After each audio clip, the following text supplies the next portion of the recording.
Hai semuanya, penipuan dalam dunia bisnis, terutama yang dilakukan oleh rekan atau mitra yang kita percaya, adalah salah satu pengalaman yang paling menyakitkan dan menghancurkan. Rasanya seperti ada bagian dari diri kita yang direnggut paksa, bukan hanya uang atau aset, tapi juga keyakinan, harga diri, dan optimisme. Awalnya, kita mungkin merasa bodoh, menyalahkan diri sendiri karena terlalu percaya. Pikiran-pikiran seperti, kenapa aku nggak lihat tanda-tandanya? Atau, aku memang terlalu naif, terus-menerus menghantui. Ini adalah luka yang lebih dalam dari sekedar kerugian finansial. Luka itu bersemayam di dalam jiwa, mengubah cara kita melihat dunia dan orang lain di dalamnya. Setiap kali kita bertemu orang baru, ada tembok tinggi yang tiba-tiba muncul. Setiap janji manis terdengar seperti alarm bahaya. Dunia yang tadinya terlihat penuh peluang dan kolaborasi, kini tampak seperti medan perang yang penuh jebakan.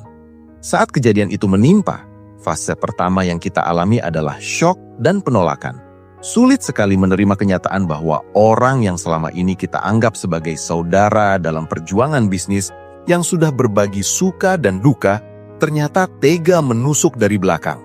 Kita mencari-cari alasan, membenarkan perbuatannya, mencoba meyakinkan diri bahwa ini hanya kesalahpahaman. Mungkin dia terpaksa, atau pasti ada alasan di balik ini. Adalah bisikan-bisikan yang seringkali kita ucapkan pada diri sendiri. Namun, seiring waktu, bukti-bukti mulai terkuak satu persatu, dan penolakan itu berubah menjadi kemarahan yang mendalam. Kemarahan ini bukan hanya ditujukan pada pelaku, tapi juga pada diri sendiri. Kita marah karena merasa dikhianati, marah karena membiarkan diri kita dimanfaatkan, marah karena harus memulai kembali dari nol dengan beban moral dan mental yang luar biasa berat. Setelah badai emosi berlalu, kita mulai memasuki fase introspeksi yang menyakitkan. Kita memutar kembali setiap percakapan, setiap email, setiap pertemuan yang pernah terjadi, mencari petunjuk, menelusuri jejak-jejak manipulasi yang dulunya tidak terlihat. Saat itulah kita menyadari bahwa penipuan ini seringkali tidak terjadi begitu saja. Ada proses yang panjang, ada manipulasi psikologis yang halus, ada janji-janji palsu yang dibangun perlahan-lahan. Pelaku seringkali adalah orang yang sangat karismatik, yang tahu persis bagaimana memanfaatkan kelemahan dan keinginan kita. Mereka memuji ide-ide kita, membuat kita merasa istimewa, dan membangun rasa percaya yang kokoh sehingga kita tidak pernah meragukan niat mereka. Ini adalah taktik yang cerdas, dan kita sebagai manusia biasa yang mendambakan validasi dan kesuksesan seringkali jatuh dalam perangkap ini. Maka dari itu, salah satu pelajaran terbesar yang kita dapat adalah tentang trust atau kepercayaan. Kepercayaan adalah fondasi dari setiap hubungan, termasuk hubungan bisnis. Namun pengalaman pahit ini mengajarkan kita bahwa kepercayaan itu tidak seharusnya diberikan secara membabi buta. Kepercayaan harus dibangun di atas fondasi yang kokoh, yaitu integritas dan transparansi. Kita harus belajar untuk tidak hanya melihat kata-kata, tapi juga tindakan. Ada pepatah bijak yang mengatakan, percaya tapi verifikasi. Ini bukan berarti kita harus curiga pada semua orang, tapi lebih kepada sikap hati-hati dan profesional. Kita harus memiliki sistem kontrol, perjanjian yang jelas dan pengawasan yang memadai, bahkan dengan orang yang paling kita percaya sekalipun. Ini bukan tentang meragukan niat baik, tapi lebih kepada sikap hati-hati dan profesional. Selain itu, penipuan ini juga menguji sejauh mana resilience atau ketangguhan kita. Ada dua pilihan yang kita hadapi setelah kejadian ini, menyerah dan membiarkan trauma menguasai, atau bangkit dan menjadikannya sebagai motivasi. Memilih untuk bangkit adalah pilihan yang sulit, prosesnya panjang dan melelahkan. Kita harus mengumpulkan kepingan-kepingan diri yang tercerai-berai, membangun kembali semangat, dan memulihkan keyakinan pada diri sendiri. Ini adalah waktu di mana kita harus benar-benar bersandar pada sistem pendukung yang kita miliki, entah itu keluarga, teman, atau mentor. Menceritakan pengalaman kita, meski terasa memalukan, adalah bagian penting dari proses penyembuhan. Mendengar cerita serupa dari orang lain juga bisa sangat membantu, karena kita akan menyadari bahwa kita tidak sendirian dalam perjuangan ini. Banyak orang sukses yang juga pernah mengalami kegagalan, bahkan penipuan di awal karir mereka. Bangkit dari keterpurukan ini juga memaksa kita untuk melihat kembali definisi kesuksesan. Seringkali kita hanya fokus pada uang dan aset, padahal kesuksesan sejati adalah tentang belajar dari kesalahan, menjadi lebih kuat, dan memiliki integritas yang tak tergoyahkan. Kerugian finansial bisa dicari kembali, tapi pelajaran hidup yang kita dapat dari penipuan ini adalah aset yang jauh lebih berharga. Ini adalah sekolah kehidupan yang mengajarkan kita tentang bagaimana mengenali karakter orang, membaca situasi, dan melindungi diri kita sendiri. Kita akan menjadi pebisnis yang lebih bijaksana, yang tidak lagi mudah terbuai oleh janji-janji manis, melainkan mencari bukti konkret dan berpegang pada prinsip yang kuat. Pelajaran lain yang tak kalah penting adalah tentang memperkuat sistem internal. Penipuan oleh rekan bisnis seringkali mengungkap kelemahan-kelemahan dalam struktur bisnis kita sendiri.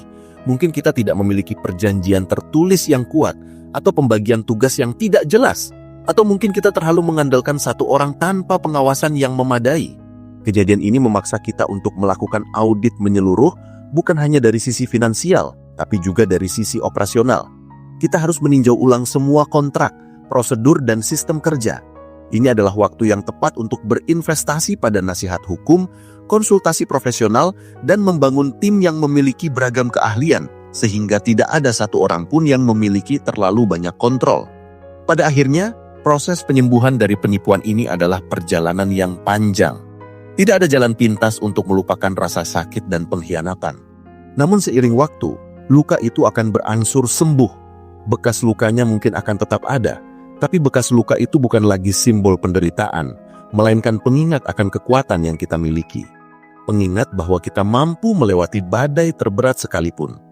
Pengalaman ini membentuk kita menjadi pribadi yang lebih tangguh, lebih bijaksana, dan lebih berhati-hati. Kita belajar untuk tidak lagi menaruh semua kepercayaan pada satu orang, melainkan pada prinsip-prinsip yang benar. Kita belajar bahwa kepercayaan adalah sesuatu yang harus diperjuangkan dan dijaga, baik oleh kita maupun oleh orang lain. Penipuan oleh rekan bisnis adalah sebuah realita pahit, tapi bukan akhir dari segalanya. Ia adalah titik balik yang memicu pertumbuhan. Ia adalah ujian yang menunjukkan seberapa kuat fondasi diri kita.